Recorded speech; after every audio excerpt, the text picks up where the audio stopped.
Another election season is upon us, and that can mean only one thing. I'm running for governor, and I want to tell you why. The return of the most radical skateboard dude in the known universe,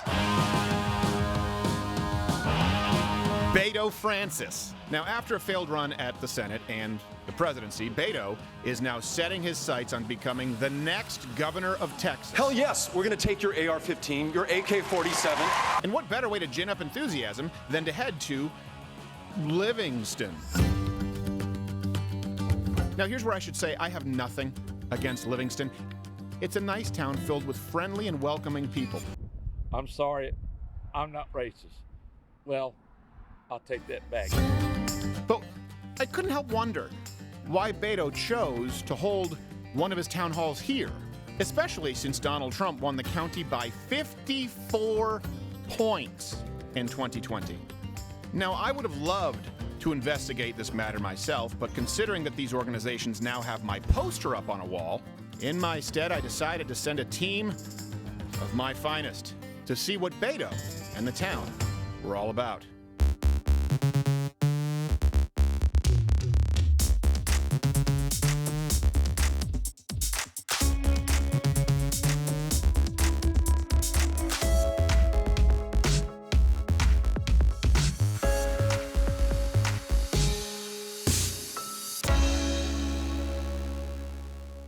Now, the first thing they noted about the whole charade was the venue.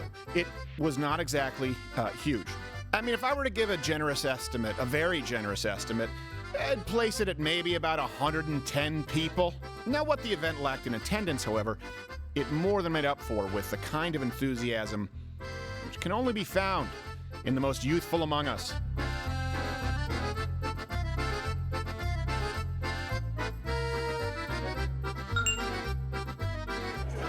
So, are you excited about Beto?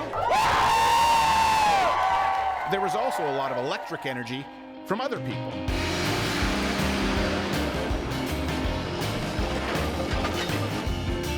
Yeah, there's a lot of crazy. One lovely local summed it up quite succinctly. No, Beto ain't right. Of course, it's rude to show up to a party empty-handed, so my fine reporters decided to hand out some Beto-themed T-shirts to show support. Some T-shirts we'd like to Just go into the building and give them as a merchandise. That's great. Thank you. Yeah, of course. Good Lord. Thank you. Appreciate it. Those and go back to their homes there.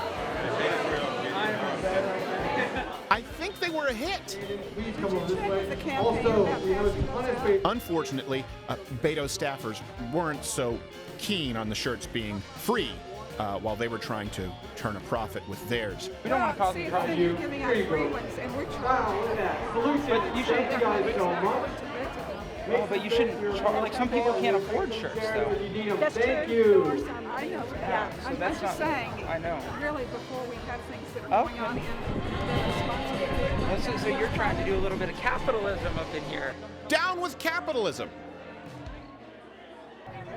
Like generally, Peter, like they're beta males, you know, like they're not good, but we think that's stupid, so we're trying to like subvert it, turn it on its head, be like, nah, Beto's cool. Yeah. And so we're Beto males. Okay. Like just kind of turn. I don't know. She got very mad. Yeah. Yeah. I don't. What did she say to you? She was like, what she say that it was not a Beto shirt or something. Yeah, it's not a Beto shirt or something like that. It's not. It's not official. But the team wasn't just there to observe. We wanted them to get to the meat of Beto's policies, really get to know the man.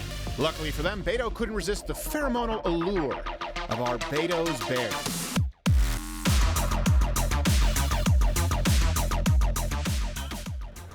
So it sounds like you have such a great plan for schools and the trajectory there. But I have a question, so that all that good work doesn't go undone. You know, obviously I want to be as inclusive as possible. But even last night when we were at dinner, somebody offered us drugs. And so I'd like to just hear, how do you thread that needle of inclusivity, being welcoming, while also stopping some fentanyl? I don't know. I'd like to hear if you have thoughts on that. I really appreciate the question. There's probably nothing more important than the safety and security of our communities, of our families, especially of our kids and our grandkids. We see under Abbott's failed leadership, violent crime going up, drug trafficking going up. When we're focused on pulling stunts, I can't believe you're a sick son of a bitch that would come to a deal like this to make a political issue. And scoring political points, we take our eye off the ball and the real problem where it is. I'll give you some examples.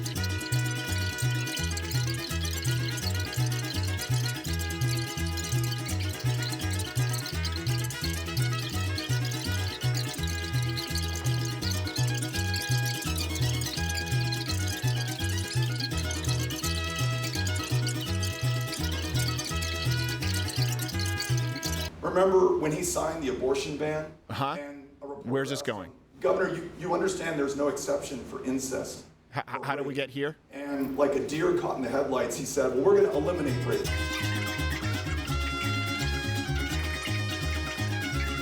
When I'm governor, we're going to focus on that, and public safety is going to improve in the state of Texas. Thanks for asking the question. Appreciate it. Oh, that was a lot of nothing.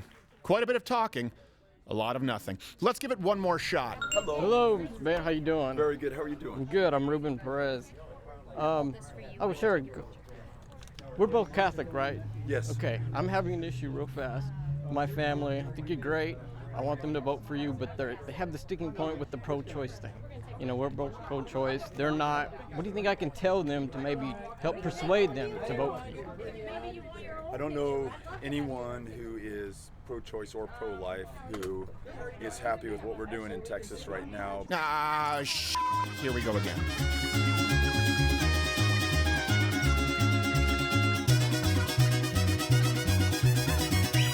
Maybe if he can bore his audience to actual death, he can guarantee their vote in the next election. Beto's playing 8D chess. Speaking of death, Beto, it should be noted that we aren't your biggest fans, no surprise, but we do want you to be safe, so maybe invest in a better security team that doesn't allow random passers-by and camera people to walk up directly behind you and follow you backstage. Especially if the person in question is a grown man with pigtails and a t-shirt that simply reads autism.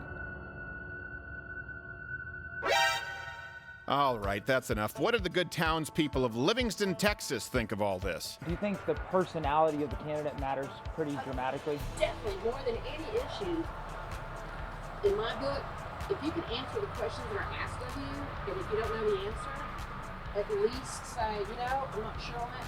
He's done that. That's what impressed me about that kind of one.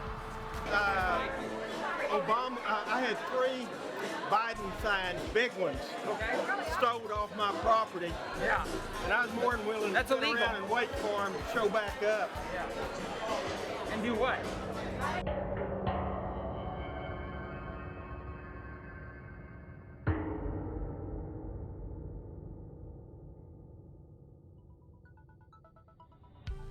So, are you excited about Beto? Oh yeah, yeah. What do you think he can do for the state that Abbott's doing?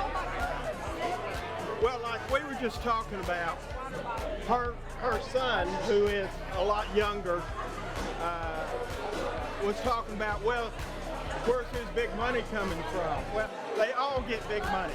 Right.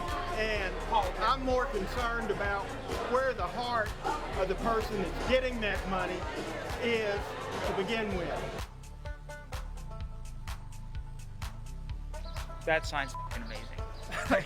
Did you get this sign? What's more important to you, the policy or the personality? Well, I would say policy. I think like freedom of speech, pro-guns, pro-life, closed border, so things that actually affect you in your Yeah. life. We've been asking the same question to everybody we've interviewed, so I'm very curious what your opinion is. When it comes to a political candidate, which is more important, the personality or the policies of that candidate? That's a good question. I think they're both equally important. You look at Trump, look what he did in 4 years, and they screwed with him the entire time because of his personality and because of his policies. If they'd left him alone, we would have been a lot better off further along than we are right now. So I'd have to say both, honestly. Hold on, so one group cares about policies, while the other cares about personality and feelings? I am Jack's complete lack of surprise. I had a question though. So, like, I know somebody that is here, maybe not weekly, and they need a procedure that's very difficult. Mr. Abbott has made it very difficult to do that. What can happen? Like, I don't know how to ask the question. I don't want to use the words.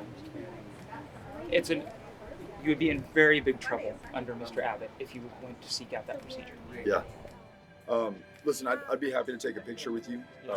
And while Beto Francis was understandably hesitant to answer my team's questions, credit where it's due, he was still gracious enough to take the time for a picture with his new Beto Mail Bros. That's right. Look at this picture. This happened. So remember, when you think of Beto for governor, just think of this exact picture. I'm sorry, I'm not racist. Well, I'll take that back. Yes, I am racist. I like NASCAR more than I do Indianapolis cars. That's funny.